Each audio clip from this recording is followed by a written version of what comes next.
Fala aí, moçada, beleza? Como vocês estão passando, né? A gente vai fazer hoje a correção da atividade 3. Por que as mudanças de estado físico acontecem? Na atividade anterior a gente viu quais eram os estados físicos, pensamos um pouquinho o que é estado físico, por que que eles, como a matéria se comporta em cada estado físico, né? E hoje a gente vamos raciocinar e descobrir, talvez, por que que as mudanças acontecem, por que que elas ocorrem, tá bom? Então, vamos diretamente à questão aqui, número um, sem mais delongas, porque as minhas atividades realmente são extensas, eu reconheço, mas temos 5 aulas de ciências por semana, né? Se a gente for analisar aqui a atividade, quantos exercícios são? 8 exercícios, vai dar. Vai lá, vamos supor que você faça 1 ou 2 exercícios por aula, não é tanto assim, tá bom? E lembrando o seguinte, é muito importante que você siga a ordem dos exercícios, a ordem das atividades. Não faça, por exemplo, a atividade 3 sem antes fazer a 2, porque nós temos que, nós professores muitas vezes planejamos uma sequência de raciocínios e de pensamentos e de aprendizagens, de tal modo que você, para aprender alguma coisa agora, teria necessariamente que ter visto algum assunto anterior, né? Às vezes a matemática é assim também. Aliás, a matemática é assim o tempo inteiro. Às vezes as ciências são assim também. Muito bem, então vamos lá. Questão um, atividade facinho. Eu vou ver aqui as respostas. Vou ver se houve acertos ou erros.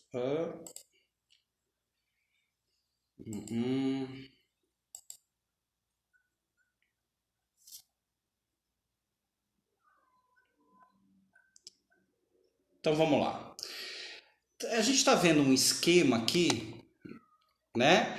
Com várias mudanças de estado físico. Você tem a água, mas poderia ser qualquer outra substância, ferro, por exemplo, um metal. Os metais também podem se apresentar, normalmente se apresentam em estado sólido, mas podem, quando aquecidos, por exemplo, tornarem-se líquidos e quando superaquecidos, até mesmo tornarem-se gases, né? É estranho a gente imaginar essa situação, mas ela pode ocorrer, por exemplo, no espaço, em explosões estrelares, e sim, é possível, tá bom? Então vamos aqui analisar essa imagem. A água está sendo apresentada aqui em 3 estados físicos diferentes, isso com certeza para você não é novidade nenhuma: sólido, líquido e gasoso. Né? Lembrando que o gasoso aí está sendo representado por uma nuvenzinha, mas já fizemos essa observação anteriormente, que nas nuvens a água, o que é uma nuvem? É uma reunião de trilhões e trilhões e quatrilhões de gotículas de água que se encontram em estado líquido, tá bom? Mas a gente normalmente representa as nuvens, representa o estado gasoso com nuvens, porque obviamente para ocorrer para uma nuvem aparecer no céu precisou haver evaporação, belezinha? Então vamos aí identificar a primeira aí, passagem: sublimação ou ressublimação. Que é a sublimação é o seguinte, gente: é a passagem de estado sólido diretamente para o estado gasoso. E a ressublimação é de gasoso diretamente para sólido. Quando eu falo diretamente, eu quero dizer que é sem passar pelo estado líquido. E você vai ver isso naquelas bolinhas de naftalina que as nossas avós e bisavós usavam para espantar traças e baratas dos armários. Aquela bolinha, ela não vai... Quem conhece, né? Não sei se também vocês conhecem isso.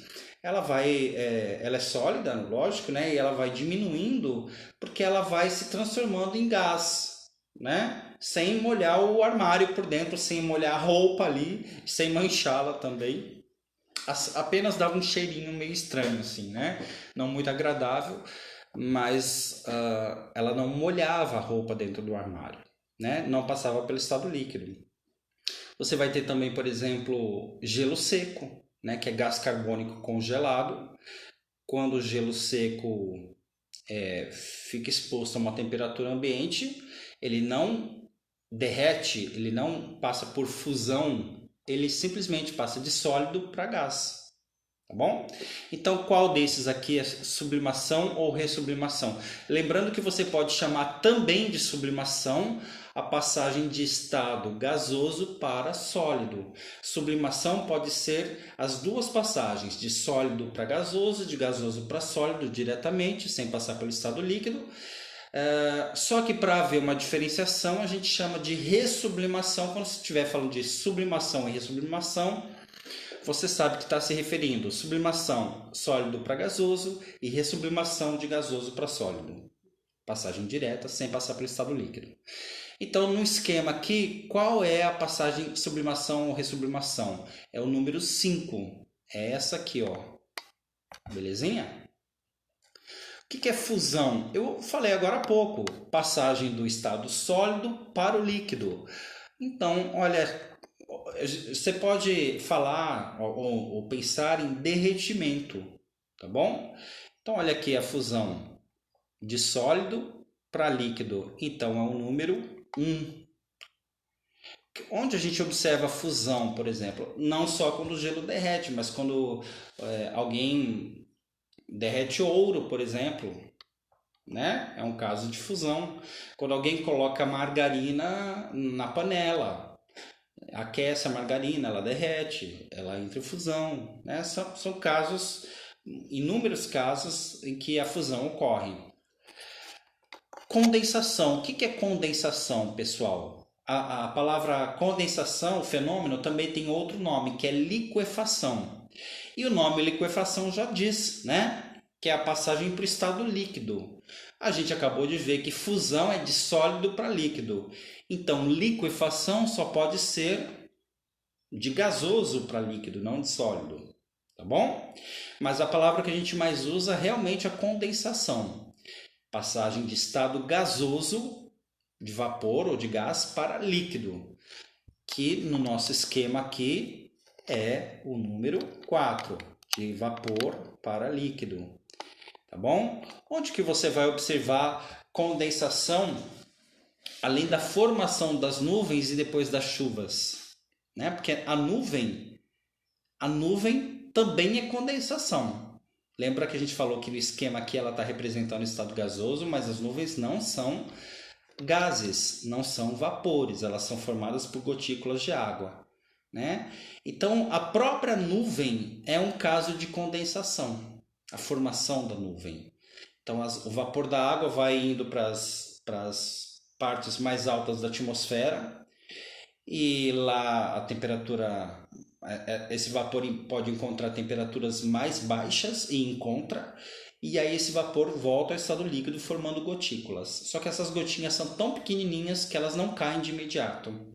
Elas precisam se aglutinar, precisam se unir umas às outras para formar uma gota mais pesada, mais densa, e aí sim cair, né, em direção ao solo ou ao mar, né? Inclusive a foto que eu estou colocando aqui no cabeçalho, ela é uma foto que mostra condensação. Você já viu isso, por exemplo, quando você tira uma água, uma garrafa de água ou uma latinha de refrigerante da geladeira e a deixa exposta ao ambiente, né? Então, o ar, o vapor que existe no ar, e existe, né? Vapor à nossa volta, em contato com a superfície fria da latinha ou do vidro, passa para o estado líquido e formando essas gotinhas de água aí, tá bom? Quando alguém desmaia também, alguém leva um espelho à boca da pessoa que está desmaiada, e esse espelho embaça. Por que isso acontece? Porque a gente solta vapor de água, e quando esse vapor de água encontra uma superfície mais fria como que é a do espelho, ele também se condensa, formando gotículas que a gente enxerga na forma de embaçamento do vidro. O embaçamento dos vidros é um fenômeno mostra o fenômeno da condensação, tá bom? E há outras situações.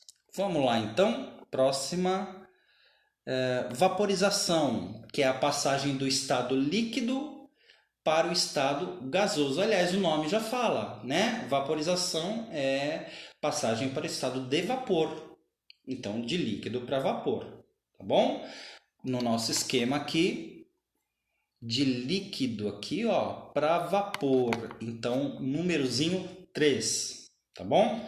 E aí você vai ver esse fenômeno na evaporação da água presa à roupa do varal, por exemplo. Você vai ver quando você deixa cair uma gotinha de água numa panela bem quente, faz aquele barulhinho, né? Isso também é um tipo de vaporização muito rápida. Quando a água borbulha dentro, você vai fazer café e a água fica borbulhando dentro da panela, também é um caso de vaporização rápida, chamada de ebulição, né? Então a vaporização ela pode ser lenta, que a gente chama de evaporação. O gás, o álcool, por exemplo, o álcool em gel, quando a gente passa na mão, ou mesmo o líquido, ele não passa, aparentemente ele não desaparece, ele evapora, né? Uma evaporação lenta. Você vai ter um segundo jeito de vaporização, um segundo modo, que é uma vaporização rápida, que é o caso da água borbulhando. A gente chama esse segundo caso de ebulição. Isso pode ser também presente em metais derretidos, por exemplo, né? Borbulhando ali, lava vulcânica, ok? E a gente vai ter um terceiro caso, que é uma vaporização ultra rápida, que é o caso que eu falei da água caindo numa panela quente, ou numa chapa muito quente, ou no ferro de passar roupa. Tem gente que passa a mão na língua e depois passa a mão no ferro, e aí escuta o barulho. Esse terceiro modo de vaporização é chamado de calefação, tá ok? Então, é o número 3. E o último caso aqui, solidificação. Também o nome deixa muito claro, né? O que é a solidificação? É a passagem para o estado sólido, de líquido para sólido. Vamos ver o número aqui na imagem. De líquido aqui para sólido, líquido para sólido é o número 2. Tá bom? E você vai ver solidificação no congelamento da água, no congelador, nas geleiras, né? Ou quando um metal que está líquido ali resfria e volta para o estado sólido, quando você produz uma bijuteria, ou melhor, um anel de ouro, por exemplo, né? Esse ouro tem que ser derretido e depois, ao resfriar, ele volta para o estado sólido. Tá bom? Então, gente, havendo dúvidas, postem lá as dúvidas, eu respondo. Belezinha? A questão... Essa próxima questão aqui, eu nem vou corrigir, porque na verdade eu já corrigi agora há pouco. Deixa eu beber um golinho de água. Para cada passagem de estado físico, eu não citei um exemplo, então era isso que é para fazer, tá bom? Nessa questão 1b. Caso você tenha dúvidas em relação ao exemplo que você colocou, se ele está certo ou errado, também posta ou no grupo ou no mural e eu respondo. Combinado? Eu estou também economizando um pouquinho de tempo, porque senão fica muito cansativa a correção da atividade. Eu tenho ciência disso. E lembrando também que vocês podem pausar esse vídeo, né? Aquele privilégio, santo privilégio que eu falei aqui, que aqui você tem um controle, aqui você pausa o professor. Olha que coisa boa. Agora, nessa questão 2 aqui, você tinha algumas questões para serem respondidas a partir de um esquema. Então, vamos analisar esse esquema aqui, né? Muito importante que antes de responder questões que estão associadas a um esquema, a um desenho, a uma imagem ou a um vídeo, ou ainda a um texto, que a gente faça uma leitura cuidadosa de todos esses materiais. Leitura de imagem, né? Não é só bater o olho, a gente precisa pensar no que a gente está vendo, tá bom? Então você tem aí, olhem as moléculas do estado sólido como estão unidas, né? E aí você tem as passagens. Na verdade, esse esquema que a gente está vendo aqui é praticamente o mesmo esquema que a gente viu na questão anterior, colocado de uma outra maneira, né? São as mesmas passagens de estado físico representadas, só que aí a matéria é mostrada na sua constituição submicroscópica, as suas moléculas são reveladas, né? E a gente já discutiu a união e o afastamento dessas moléculas conforme o estado físico na aula anterior. Tá bom? Então, quais são as perguntas? O que faz, em sua opinião, um material que está em determinado estado físico, sólido, por exemplo, passar para outro estado físico, líquido, por exemplo? Então, em primeiro lugar, eu queria saber a sua opinião. Queria que você colocasse. E aí eu gostaria que, em seguida, você lesse o texto abaixo, esse textinho aqui, né? E que depois você dissesse o que o texto diz. Veja, você pode falar, mas para que eu vou dar minha opinião e depois ler o texto e falar o que o texto está dizendo? Não é perda de tempo fazer isso? Vou dizer para vocês, não é perda de tempo. É muito bom quando a gente primeiro teoriza um assunto, lança hipóteses e depois tenta confirmar se aquilo que a gente pensou tem a ver com o que já foi estudado, com a realidade ou não, né? É legal quando a gente acerta, mas também quando a gente erra é muito bom porque a gente recebe uma informação e a gente faz uma autocorreção mental. Agora, quando a gente só recebe a informação pronta, a gente tem a tendência de esquecê-la. E quando você faz essas reformulações, não. Normalmente aquilo fica gravado. Entendeu o porquê de eu ter pedido primeiro? Vamos ver que se os alunos entenderam, que eu captaram, né? Deixa eu ver se eles...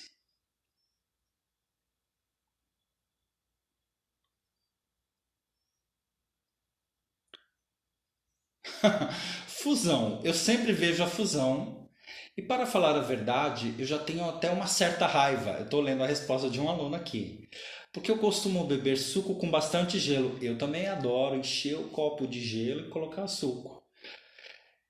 E quando eu vou pôr o gelo no copo, a maior parte do gelo já derreteu, passado do sólido para o líquido. Ah, tá, aqui ele está respondendo. E peraí que eu não estou lendo a resposta correta também. Eita, nós, né? Aqui. Na minha opinião, a temperatura. Estou lendo a resposta possivelmente do mesmo aluno. Do mesmo simpático aluno. Por exemplo, você colocou uma água para gelar e acabou esquecendo no congelador. Ela virou gelo, aí você tira do congelador. Aí se a temperatura estiver mais alta que a do congelador, o gelo vai derreter e você vai conseguir beber a água. A água, ponto que o estado da matéria são fatos. Não entendi o finalzinho, mas na opinião desse aluno é a temperatura. Muito bem. É a temperatura e a gente já viu na aula passada a influência da temperatura, ou a gente vai ver nessa aula? Não, a gente vai ver nessa aula. A gente vai ver nessa aula a influência da temperatura sobre as moléculas. Como é que a temperatura faz para colaborar com que um material que está em determinado estado físico passe para outro, tá bom? Mas o texto está também dando uma segunda...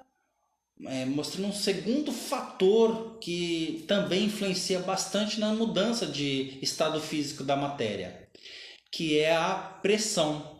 Ou seja, não é apenas a temperatura, mas também é a pressão sobre as moléculas ou a falta de pressão sobre elas que facilita com que o material em determinado estado físico passe para outro estado físico. A gente vai ver isso também nessa aula, tá bom? E aí eu vou pedir que você avance um pouquinho, porque até hoje, com certeza, você foi ensinado a pensar e observar que a temperatura é a única e principal responsável, e ela não é apenas ela, tá bom? Agora aqui, ó, uma imagem boa para a gente pensar no papel da temperatura sobre as moléculas. Veja o que acontece com as moléculas que constituem um material quando é submetido a uma temperatura mais alta ou mais baixa. Tá vendo aí, gente, nessa imagem? Né? Então, na menor temperatura, as moléculas tendem a ficar menos agitadas. Menos agitadas, mais próximas. Elas têm menos energia de movimentação. Lembra que a gente viu na aula passada que as moléculas, mesmo em estado sólido, têm um certo grau de movimento?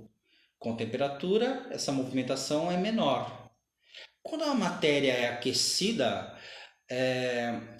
o calor transfere força, ou melhor, energia, para que as moléculas se movimentem mais. Então as moléculas passam a se afastar umas das outras, né? E ao se afastar, elas... Bom, a gente vai ver aqui agora abaixo na questão, mas você pode imaginar, você já sabe disso, com certeza, porque você é um cara que fez muito bem a aula passada.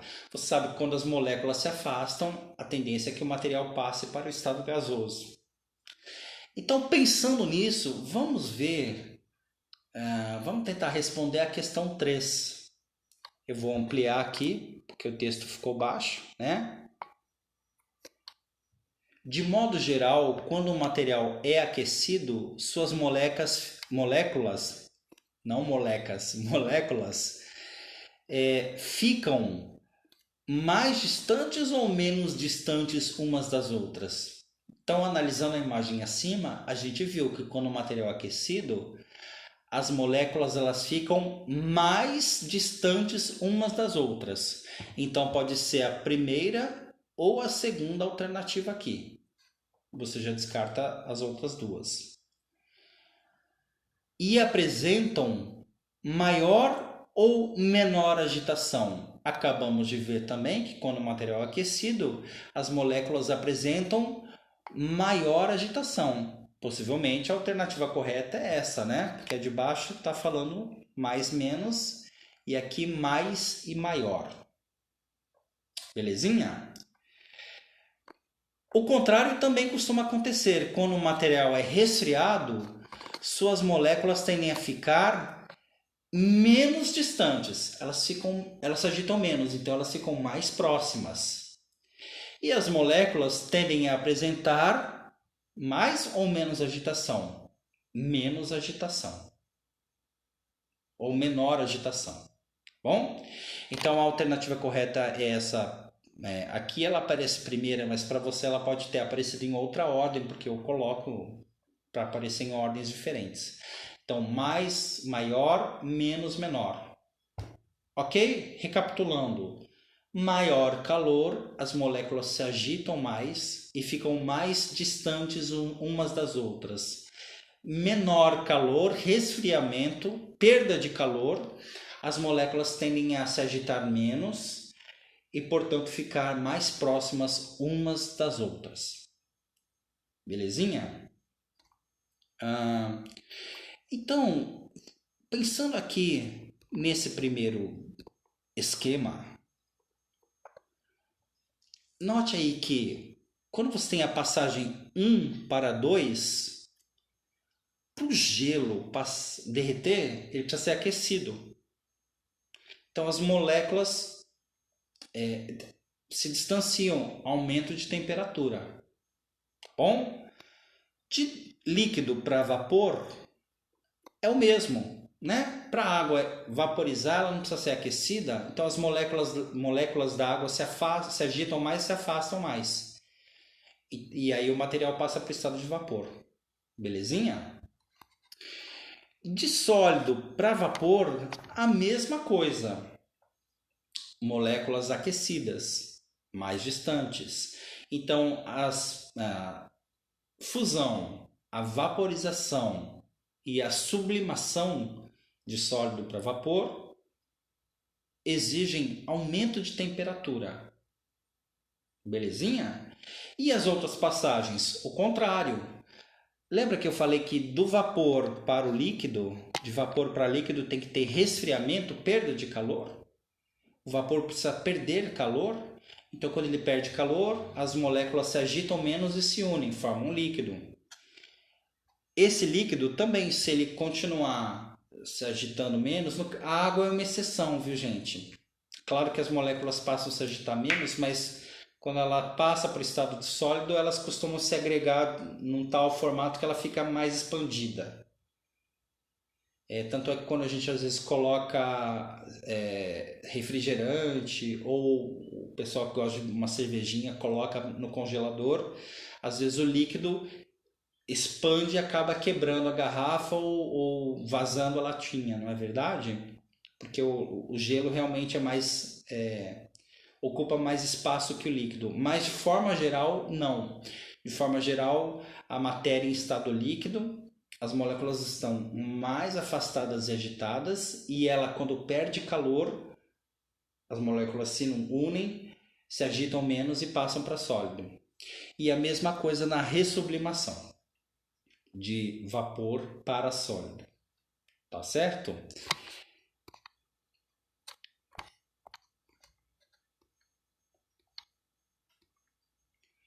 Muito bem. Agora, na questão 4, qual era o objetivo? Que a gente pensasse numa situação em que não há praticamente calor algum. Ou seja, numa situação em que em que a matéria fosse retirada da matéria todo o calor que ela possui e que isso se traduzisse em nenhuma agitação ou praticamente nenhuma agitação molecular. Tá bom? Essa situação que eu estou falando para vocês é chamada de zero absoluto e a gente não encontra na natureza aqui no nosso planeta esse zero absoluto e é muito difícil até de atingir essa temperatura em laboratórios. Então eu coloquei aí 3 imagens. No exercício está explicando que as imagens representam átomos de ferro e a agitação molecular desses átomos de ferro. Então vamos fazer a correção aqui, ó. A temperatura mais baixa possível, chamada de zero absoluto, impossível de ser obtida naturalmente em átomos. Impossível de ser obtida naturalmente, os átomos vibram muito pouco, praticamente nada. A agitação molecular é praticamente inexistente. Eu estou falando de qual situação aqui? Eu estou falando da A, da B ou da C? Pessoal, eu estou falando da C. Porque se você olhar na imagem, você pode ver que as moléculas estão ali presentes sem agitação molecular. Quando você compara com as outras imagens, você faz essa distinção. Tá bom? Então, o zero absoluto representa isso. Praticamente nenhuma energia cinética ou de movimentação das moléculas. Certinho? Vamos ver o segundo caso aqui. A temperatura mais alta, os átomos vibram vigorosamente. Quanto maior a quantidade de calor recebida pelo material, maior é a agitação molecular. De quem que eu estou falando aqui no esquema? Qual é a letrinha aí no esquema que está mostrando uma agitação molecular muito grande devido ao recebimento de calor? Obviamente, é a B. Pessoal, se essa agitação molecular continua, a molécula deixa de ser um gás e passa a ser um fluido, um plasma. Eu estava tentando lembrar a palavra, tá bom? Que é chamado quarto estado da matéria. Não houve espaço nem tempo para a gente discutir isso, mas eu estou falando aqui para vocês. Tá bom? E a matéria no estado de plasma, ela está normalmente presente nas estrelas, onde as temperaturas são altíssimas, E quando aqui na Terra existe o plasma passa a se comportar de um outro modo, ele vira um superfluido, As moléculas se agitam tanto e estão tão desagregadas umas das outras que elas podem até atravessar paredes de vidro de recipientes. de materiais que consigam contê-las, né? Porque normalmente a temperatura é muito alta. Tá certo? Muito bem, pessoal. E a gente tem aqui a terceira e última alternativa, a temperatura ambiente, ou mesmo a baixas temperaturas, átomos e moléculas vibram com menor intensidade, mas vibram, existe vibração. Então, obviamente, a gente está falando dessa situação aqui, né? Da situação A. Bem, pessoal, acho que ficou clara aí a relação entre agitação molecular e temperatura. E como essa agitação molecular, devido à temperatura, influencia nas passagens de estado físico. Tá bom? Belezinha? Agora a gente vai ver uma outra situação que não tem tanto a ver assim com a temperatura. E eu vou ser obrigado a reler o texto, né? E peço a sua paciência, mas vamos lá, né? A gente está aprendendo aqui. Então é o seguinte: você sabia que parte do gás de cozinha dentro do botijão, ou dentro do bujão, né, como muitos falam, encontra-se em estado líquido? Então tá, eu coloquei aqui uma imagem, né? Lá dentro do botijão de gás, boa parte do conteúdo está em estado líquido, e outra parte está em estado gasoso. E é o mesmo material, tá? É uma mistura de gases. O principal deles é o gás butano, um derivado do petróleo. E esse gás, ou esses gases, né, estão em estado líquido e em estado de vapor ao mesmo tempo lá no botijão, tá bom? Então, boa parte das moléculas muito agregadas formando líquido, e algumas moléculas conseguem ter um espacinho lá para ficar menos agregadas, menos unidas, e conseguem ficar no estado de vapor, que é normalmente o estado delas na temperatura do botijão de gás, na temperatura da sua cozinha. Bom, daí quando eu escrevi o texto, eu coloquei assim, olha, já posso imaginar seu estranhamento. Se é gás, como pode ser líquido? Né? Bem, o principal componente desse gás é uma substância chamada butano. Se a temperatura lá no botijão de gás, chegar a menos 138 graus, o butano, em condições normais de pressão, condensa-se, isto é, passa de gasoso para líquido. E aí eu imaginei um segundo estranhamento seu, como que na sua cozinha o butano pode estar em estado líquido dentro do botijão de gás, se na sua cozinha a temperatura não chega de jeito nenhum a menos 138 graus. Não chega nem a 13 graus positivos, quanto normalmente, né? Só invernos bastante rigorosos aqui no Brasil. Então, a menos 138 graus negativos, impossível. Muito bem. E aí eu coloquei, verdade, você tem razão pelo seu estranhamento, impossível.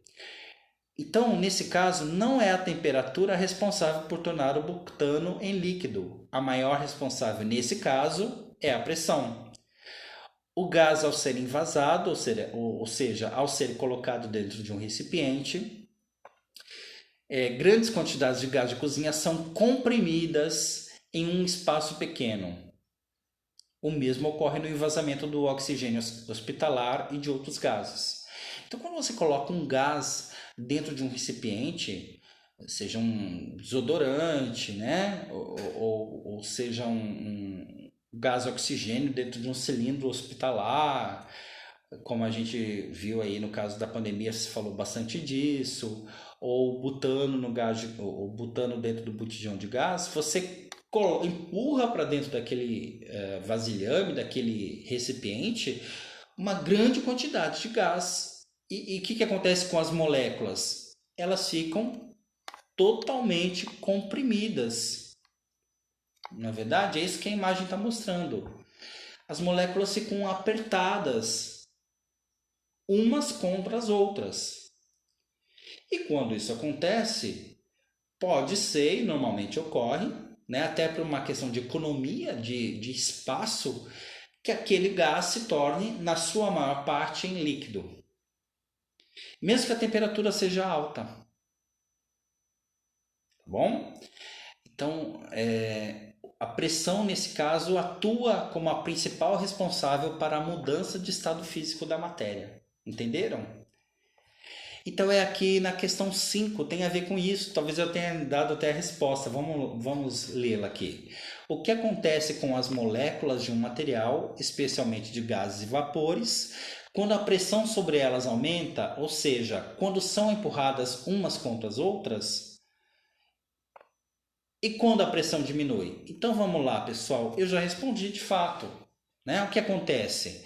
As moléculas são apertadas, comprimidas, aproximadas, e isso faz com que o material passe de estado gasoso para estado líquido. É a pressão atuando para uma mudança de estado físico.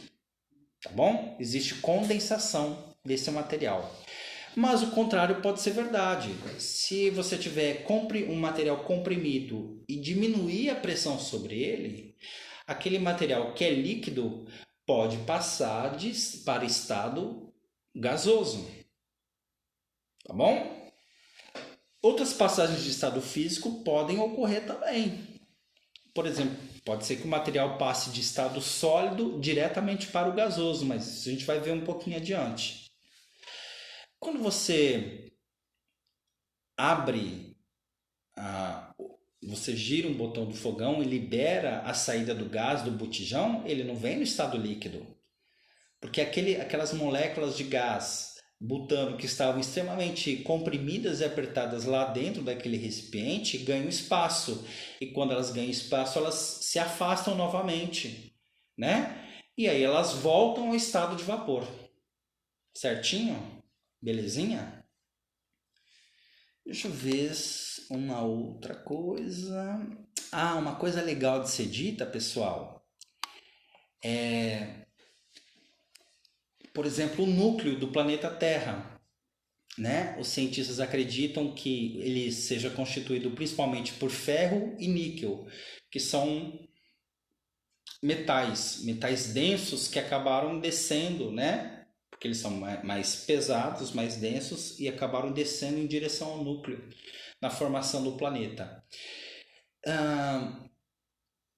Muito bem, só que a temperatura lá no interior, na parte mais central do planeta, deve passar de 6.000 graus, altíssima. E nessa temperatura era de se esperar de que esses metais estivessem em estado de vapor, né? Porém, os cientistas acreditam que lá no núcleo, na parte mais interna do núcleo, esses materiais, na verdade, se encontram em estado sólido.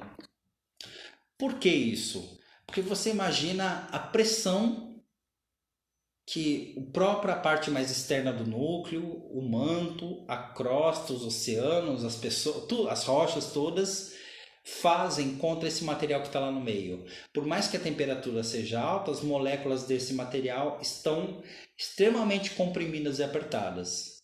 Então, é um caso, né, de um material que possivelmente estaria em estado gasoso, mas se encontra em estado sólido não devido à temperatura, mas devido à pressão.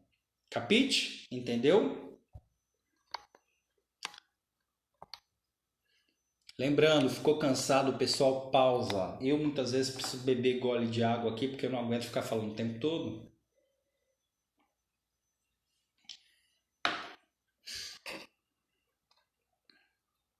Muito bem. Vamos pensar numa outra situação em que a pressão atua. Então você está vendo aqui um líquido em ebulição, uma vaporização rápida, né? Havendo formação de bolhas. E aqui ao lado a gente está ampliando, ok? Olha aqui, pessoal, a formação de uma bolha aqui. Líquido em ebulição. O que é uma bolha? Uma bolha é um espaço dentro de um líquido preenchido por gás ou vapor. Não é isso que é uma bolha? Né? Agora, para haver formação de uma bolha, aquelas moléculas lá dentro, no interior, estão se expandindo, né? Mais do que o material líquido à sua volta. Tudo bem? E aí, só que você tem uma outra pressão chamada pressão atmosférica. Tá vendo que na bolha, na ebulição, os gases e vapores tentam, né, se expandir, né, aumentar o volume. Só que esse desenho nos informa que existe uma pressão contrária, chamada de pressão atmosférica, que é a pressão do ar, fazendo um movimento de cima para baixo e indo, na verdade, contra esse movimento de expansão. Então, como eu disse no texto, é uma guerra. Forças agitação molecular faz com que as moléculas se expandam, mas a pressão do ar faz um movimento, exerce uma força contrária. E essa pressão do ar a gente não percebe porque, como eu coloquei aqui, ela está em todas as direções e sentidos, então a gente percebe muito pouco no nosso corpo, mas ela é gigantesca, tá bom? Imagine também sobre as nossas cabeças quilômetros e quilômetros de massas de ar, né? E todo esse ar fazendo pressão sobre a superfície do planeta e sobre nós, inclusive, e sobre a água aqui no caso, tá? Então essa pressão também é grande. Muito bem. Por que eu coloquei esse textinho aí, né? Para a gente ir pensando em alguns assuntos, raciocinando. Eu sei que a atividade é grande, mas pode ver que eu não peço para vocês lerem, ou eu evito ao máximo de postar textos muito grandes, gigantescos. Leia o capítulo tal do livro tal. Bom, primeiro que vocês estão sem livro ainda, mas quando vocês tiverem livro, eu também vou evitar de ficar passando capítulos inteiros para vocês lerem, porque às vezes as ideias vão se perdendo. Eu prefiro trabalhar com ideias mais pontuais, mais aos poucos mesmo, né? Então, nesse caso aqui, foi para que você despertasse um pouquinho para que a gente vai falar na próxima questão. Então, na questão 6, pessoal, é uma pergunta e uma curiosidade, né? E aí eu pergunto, você sabia que não existe atmosfera na Lua? Então, se não tem atmosfera, ou se tem uma atmosfera muito rala, não existe, pessoal, praticamente nenhuma, ou não há mesmo, pressão do ar. Se não tem ar, não tem como o ar exercer pressão, concorda? Muito bem. Então, a pergunta é, como você acha que as moléculas de água em estado sólido se comportam sem receber pressão? Então, imagina que tem lá um astronauta, ele expõe um gelo no espaço, na superfície da Lua. Como é que essas moléculas de gelo se comportam? Né? E aí eu faço uma seguinte pergunta. Nessa situação, quais mudanças de estado físico devem acontecer e com que velocidade? Explique. E atenção, pense apenas na pressão e não na temperatura. Esqueça um pouquinho da temperatura, mesmo porque se você pensar na temperatura, às vezes as temperaturas da Lua podem ser muito baixas. Então você pode pensar, vai ficar no estado de gelo mesmo, sólido, porque a temperatura lá está muito baixa. Mas pense que não é apenas a temperatura que influencia, é também a pressão. Vamos ver o que os alunos responderam, porque aqui era um achismo mesmo, mas não tem problema vocês errarem nesse momento e dizerem uma coisa que não corresponde à verdade, porque a gente está pensando. Nesse momento vocês têm liberdade total de errar, só não vai me errar na avaliação.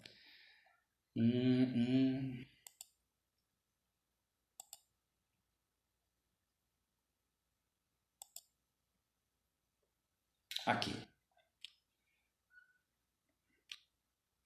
Olha aqui o que um aluno respondeu, que bonitinho, ele acertou. Elas, pelo menos o início aqui, ele acertou. Elas se separam mais rápido, porque não tem atmosfera e pressão para unir as moléculas. Ah, cabrabão, isso mesmo.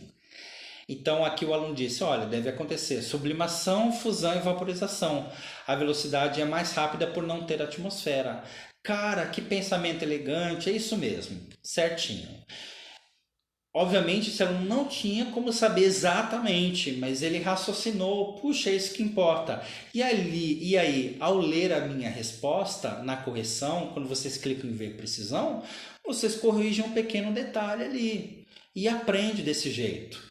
Então, qual é a minha resposta? Não, claro que eu coloquei que a resposta era pessoal, mas que eu gostaria também que você soubesse que sem pressão alguma, as moléculas de gelo na Lua tendem a se separar instantaneamente. Bom, pessoal, se elas tendem a se separar rapidamente, instantaneamente, então ela passa de sólido para gasoso, ou seja, sublimação.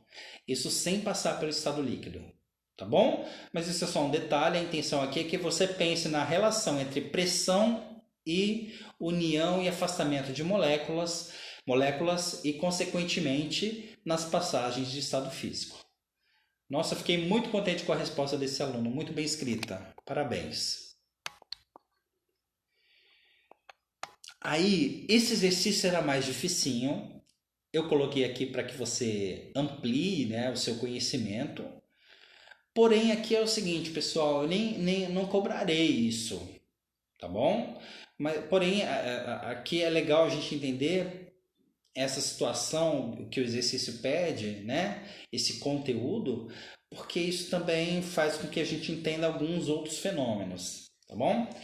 Então, o que está dizendo aqui o texto, ou melhor, o exercício? Que tem algumas temperaturas que são chamadas de pontos. Ponto de fusão e ponto de ebulição. O que é o ponto de fusão? Ponto de fusão é a temperatura em que uma determinada substância passa de sólido para líquido ou de líquido para sólido. Esse é o ponto de fusão. Então, por exemplo, a água, né, que é o solvente universal, é a substância mais presente no planeta.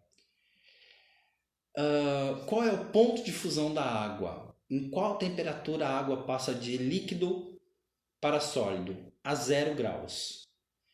E qual é a temperatura em que a água passa de sólido para líquido? 0 graus também.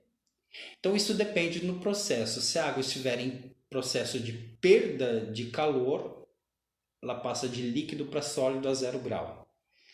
Ponto de fusão. Ou ponto, você pode falar também, ponto da solidificação, para que você entenda. Mas se a água estiver em estado sólido e ela estiver recebendo calor, quando ela atingir 0 graus, ela passa a derreter. Certinho? Ponto de fusão. E o ponto de ebulição da água? Lembrando que isso é em condições normais de pressão também. Tá bom? Agora, em condições normais de pressão, e quando eu falo condições normais de pressão, eu estou falando ao nível do mar.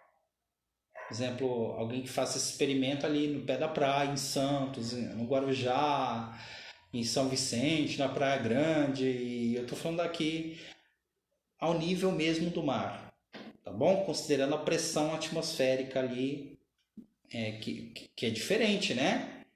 Quando a gente sobe a montanha, pressão atmosférica aqui em pontos mais altos é menor, pois você tem uma coluna de ar menor fazendo pressão.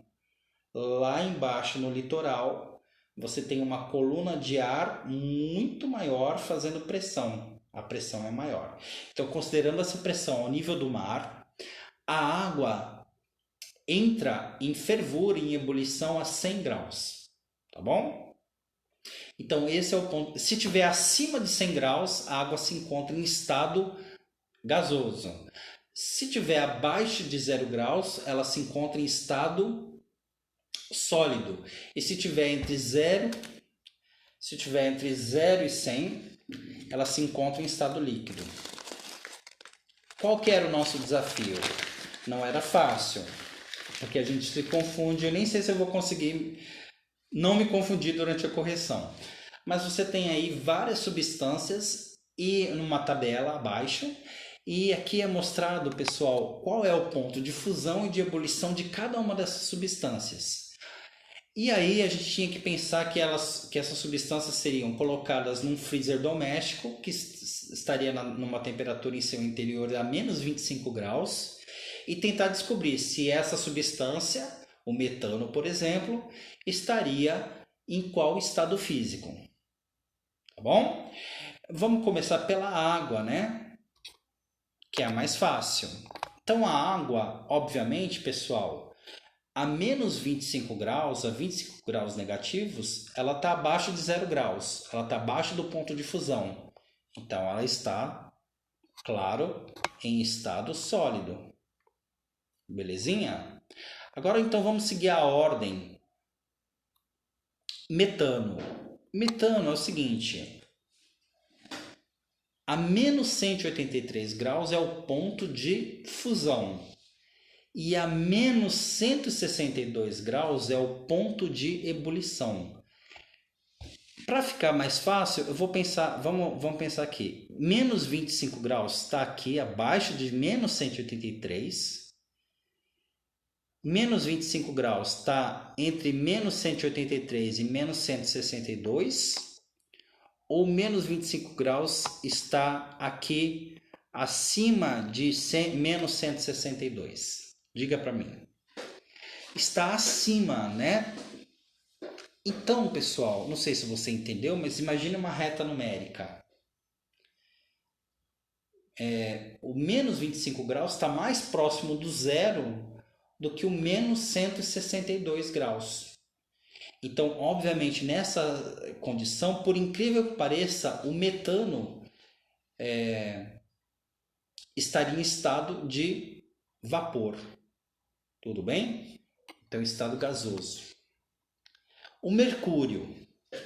Olha aqui.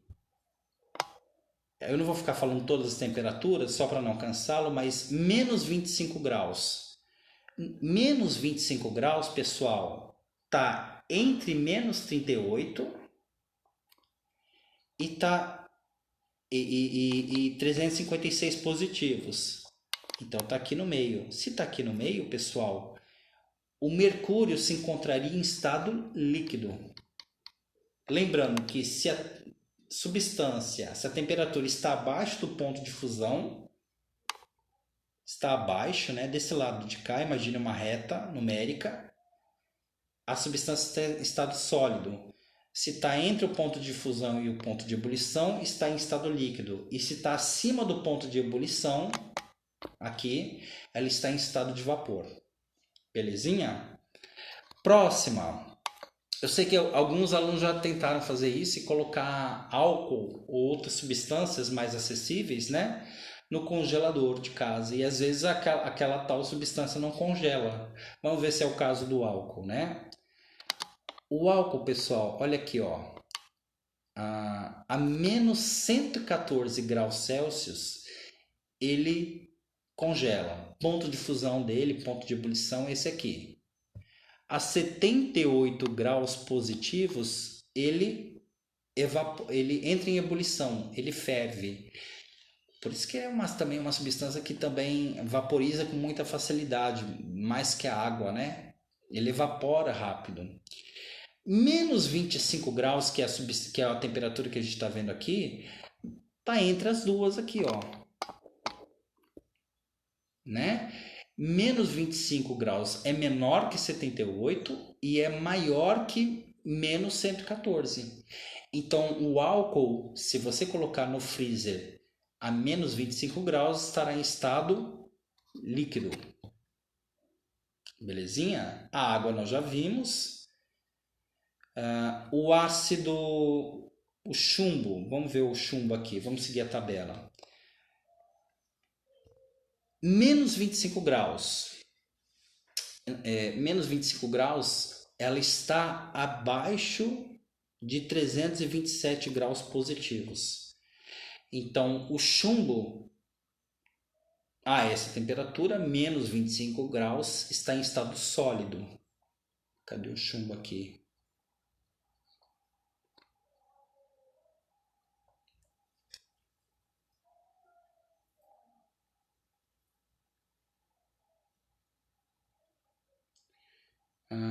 A gente já tinha colocado Mercúrio, né? Eu marquei errado aqui na resposta. Me confundi porque a ordem aqui embaixo não está a mesma na tabela, do que na tabela. Mas tudo bem, já falei para vocês a resposta. E por fim, gente, quem faltou? O ácido acético. Gente, voltando a falar do mercúrio. O mercúrio, ou melhor, o chumbo normalmente ele se apresenta mesmo em estado sólido, né? É um metal. O único metal líquido é o mercúrio, que era antigamente bastante usado dentro de termômetros, tá certo? Muito bem. E ácido acético, o ácido acético é o ácido presente no vinagre. Então, muito bem, o ácido acético, pessoal, menos 25 graus está abaixo de 16,6. Então, se você colocar essa substância no congelador, ela vai solidificar, ela vai ficar no estado sólido. Beleza? Só para a gente completar, vamos ver o mercúrio de novo. Lembrando que menos 25 graus, olha, é maior que menos 38 e menor que 356 positivos. Então, está aqui no meio. Então, o mercúrio colocado a menos 120, a menos 25 graus nesse freezer estaria em estado líquido. Belezinha? Qualquer dúvida poste lá, porque realmente tem muito aluno que dá nó na cabeça e se bobear deu nó na minha também. Mas acredito que está tudo certinho. E muito bem, pessoal, a última questão. Eu tô perguntando, falando o que para vocês? Imagine que de repente as moléculas do planeta inteiro decidissem que, independente da pressão e da temperatura, ficariam no mesmo grau de agitação molecular. É legal a gente fazer esses exercícios, né? Legal que também não precisa fazer uso de nenhuma substância ilícita, nem lícita, para ficar pensando nessas coisas e viajando um pouquinho. Agora é o seguinte, se as moléculas decidissem que elas não iam mais mudar sua agitação molecular, independente da temperatura e da pressão, eu coloquei na questão que seria o caos, né? Porque isso significa que elas não iam mais mudar de estado físico. E aí eu pedi para vocês imaginarem 3 situações em que seria muito importante, né?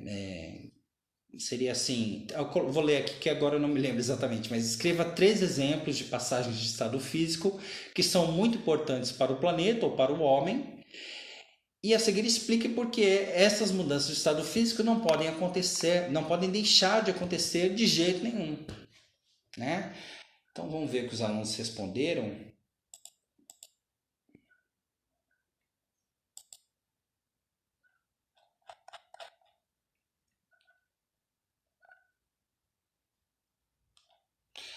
Eu vi que nessa questão ficou respostas muito curtas. Alguns disseram que não entenderam a questão, mas basta ler. Pode ver, pessoal, que eu escrevo aqui ó, em letra minúscula e depois em letra maiúscula, né? Em letra maiúscula eu estou destacando o que eu quero que você responda, o que você faça aqui. E o que está em letra minúscula não é para você passar rápido com o olho, é para você ler, entender, porque isso te ajuda. Esse texto aqui em cima te ajuda a responder isso aqui. A você conseguir fazer a questão. É tudo pensado. E, aliás, qual é o objetivo dessa questão? Por que eu coloquei ela aqui? É você pensar na importância das mudanças de estado físico.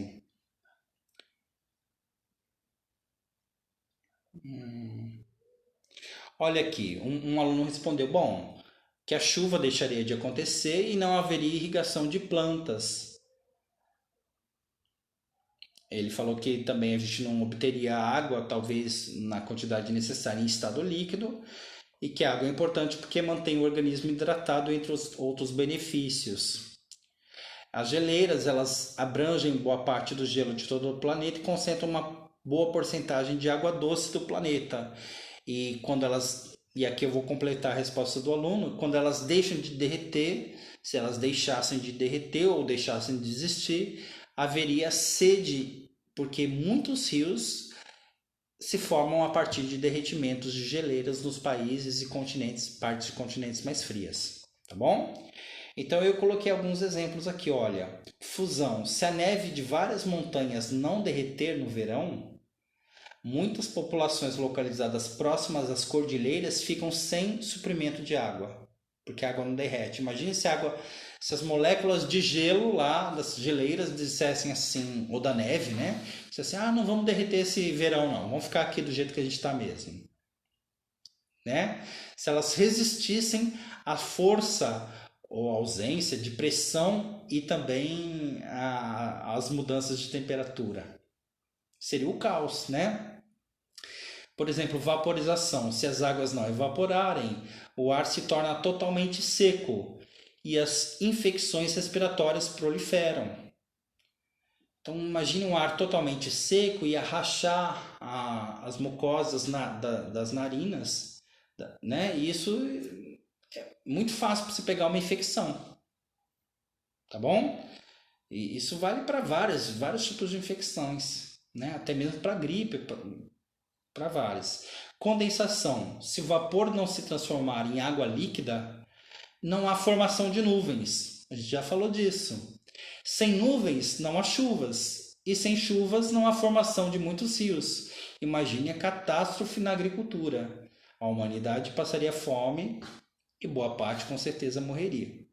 Tá certo, gente? Então, é para a gente parar e pensar às vezes um pouquinho na importância das coisas que a gente está estudando para fazer sentido. Belezinha? E realmente as passagens de estado físico da matéria, especialmente da água, são importantíssimas. Beleza?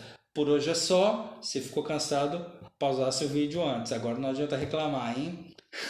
Qualquer dúvida, poste lá. Até mais, um abraço.